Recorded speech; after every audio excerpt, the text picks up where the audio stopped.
Welcome to being in the garden. Welcome to being in nature. I trust you're well. I certainly am. Doing all manner of things in the garden today, including topping up my compost heap. So here I've got a container and I've got some garden waste and I'm just adding to it some food scraps. There are no animal products here. It's purely vegetables, cabbage, cauliflower, carrots, onions, paper napkins. Nature does the rest. It'll break down and make me some more compost. It's definitely winter here in the UK, and the garden is showing it. Here, however, lots of evergreen still to be seen. The apples are gone from the apple tree, mind you. Here, I've got a New Zealand flax, or phormium. I've yet to tidy this one up, just by removing some of the lower dried leaves. That's a job I have to do in the very near future. In the meantime, it's not looking too bad, really.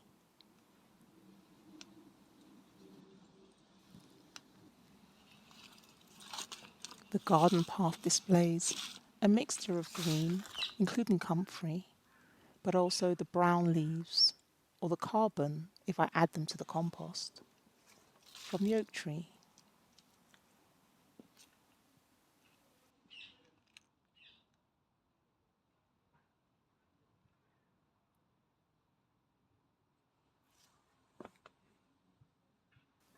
The pond is looking deserted,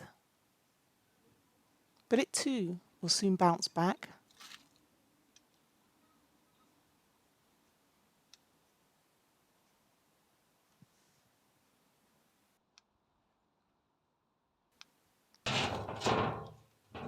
I love my metal raised beds, and I love that they have lids. But what's this?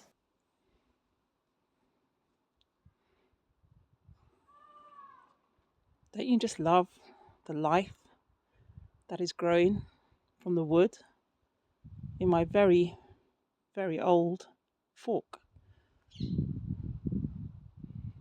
Isn't that something?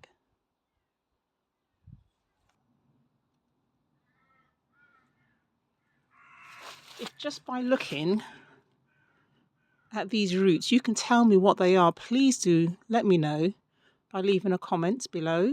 If you know what they are already, please do let me know what they are. Otherwise, I'll just have to be patient and figure it out for myself in time once I replant them. In this container here, I have both hellebore and hostas.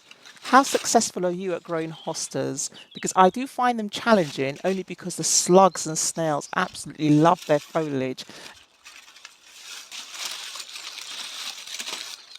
and will devour the foliage at any given opportunity. So how do you keep the slugs and snails off your hostas? Here I'm just tidying up by gently pulling away the old leaves of the hostas. They're dormant just now, but you can see the evergreen leaves of the hellebore. And at this time of year, it's lovely to see them putting on their flowers. Winter flowers, hellebore.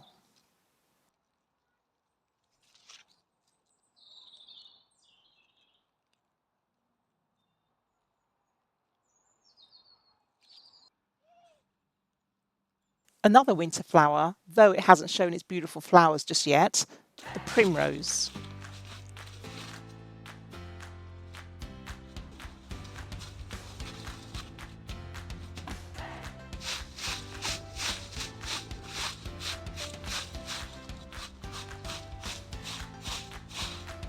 This here is a job that needs doing several times throughout the year. I'm raking up leaves of the poplar tree.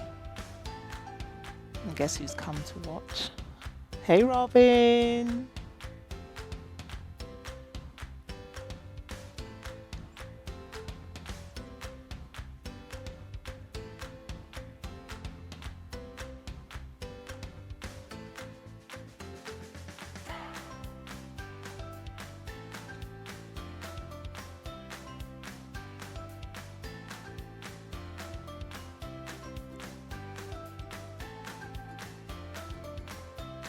such a tiny, delicate bird. And so just by raking up the leaves, I've exposed some beautiful food for the robins. Just come and feast from. The fallen leaves are such a great resource, a free resource that is so vital in any garden. And here is the culprit, a huge poplar tree. But I'm truly grateful for these leaves. They are a free resource, well, except for the hard work in gathering. But this dumpy bag here must be at least 12 years old, and I've made such good use of it. I use it every single year to collect some leaves. Some of the leaves I let break down, others I use as mulch. And I'm actually going to show you just how effective it is to mulch the garden. This whole area where I'm standing used to be immaculate lawn. Those of you who watch my videos will know that I don't much care for lawn anymore, to be honest. Hey, there's our robin friend again. But anyway, back to the story. This was immaculate lawn. Yes, this was once an immaculately kept lawn that I created from scratch. Hence the dumpy bags. We had to sift in all the soil, create the space, and I sowed it partly with seed and also laying down lawn. But as you can see now, it's anything but. That said, those of you who watch this program will know that I don't much care for lawn anymore. I think it's an overrated piece of greenery. Anyway, don't tell anybody I said that. Just to show the effectiveness of mulching and what it can do in your garden, if, for example, you want to suppress weeds or unwanted plants, you can see here that these fallen leaves have created the perfect mulch exactly in this area, although it's not what I wanted. By leaving them here, you can see that they have suppressed the lawn by blocking out the light. Where the leaves have fallen, they have built up over time, and in so doing have blocked out the light to this grass area. And so what I'm finding is this is a perfect example of just how efficient mulching really is. It has taken back the plant to the bare soil. In other words, if you place these leaves elsewhere in the garden where you are aiming to suppress weeds, it's a great tool. So I will be using this in areas. But here, as I expose the patch, it then invites the birds, such as the robins, to come and feast, because as you saw, or as you can see, once you clear the area, the worms from the soil aerate the soil. By that I mean they dig up through the soil and pull the leaves back down into the soil, therefore creating air pockets and nourishing the soil. So really mulching is such a spectacular thing for gardens, and it's something that is done naturally. It's done naturally in nature, and so what this is just mimicking what happens in nature anyway. However, as gardeners, we can decide where to mulch and where to leave leaves and where to place them. But what I'm going to be doing in this area is collecting the leaves, as you can see, storing them in these big dumpy containers, and then I will redistribute these leaves in different areas around the garden. Some of the leaves I will allow to break fully down until they are really very soft, almost like a really soft compost, and I will use those for sowing some seeds. Not only that, I also gather some of the twigs and I make a mulch with those as well, allowing them to break down over time. They will take a little bit longer than the leaves. In the meanwhile, I have a lot of raking to do. There are so many natural resources that can be used as mulch. I enjoy using the leaves, the twigs, branches. Grass clippings make a fantastic mulch. But you can use things like newspapers, cardboard. Here are some of the benefits of using mulch in the garden. suppressing weeds by blocking out the sunlight. You saw that a moment ago as I was removing the leaves from the grass. Improves the soil structure and feeds the soil as the leaves break down over time. Again, you saw that. The worms and other beneficial insects as they puncture through the soil, aerating the soil, allowing airflow, but also bringing the leaves down as they break down and add nutrients back into the soil. Protects the roots from frost and the cold weather. In the large white pots you saw, the hostas and the hellebore, they were being protected from the frost because they add a layer of insulation. They help to retain moisture in the soil. As I drew the leaves away, you could see that the soil underneath was still really quite moist. Natural and sustainable. You saw that from the tree above that sheds its leaves every single year. Free resources. Win-win. Encourages worms and other beneficial soil life. You saw that with the robins. They just kept coming down to feast. And of course, it provides shelter for these insects and the garden wildlife.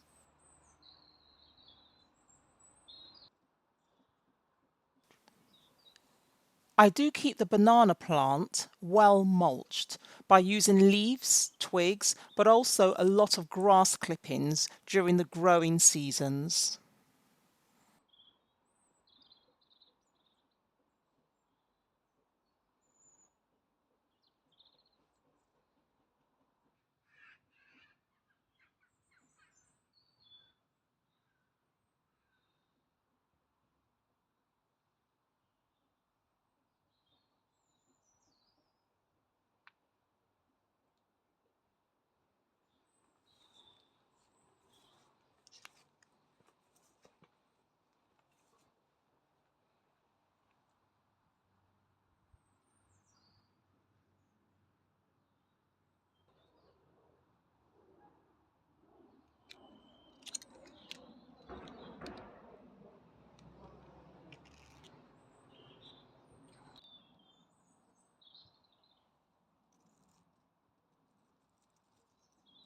The agapanthus. The flower itself is done now for the winter. But what I try to do with the old flowers is I bend the stalks back to encourage the dried seeds to germinate. I try and give Mother Nature a hand as if she needs my help. But anyway, I try and encourage the new growth of some more seeds by simply tossing them into the soil.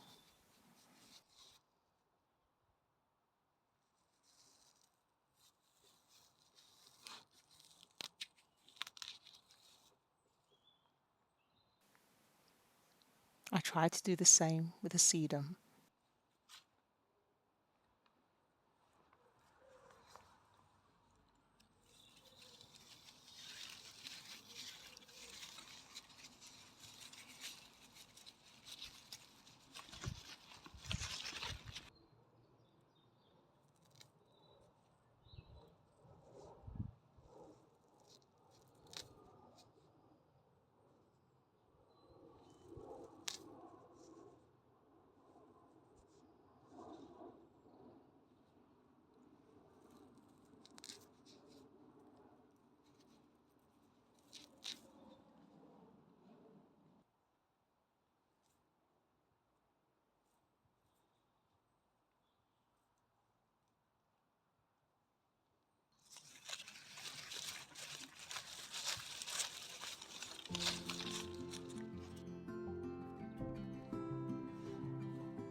Thank you so much for being here. I'm grateful that you chose to spend your time here in the garden with me. Until my next video, please keep well.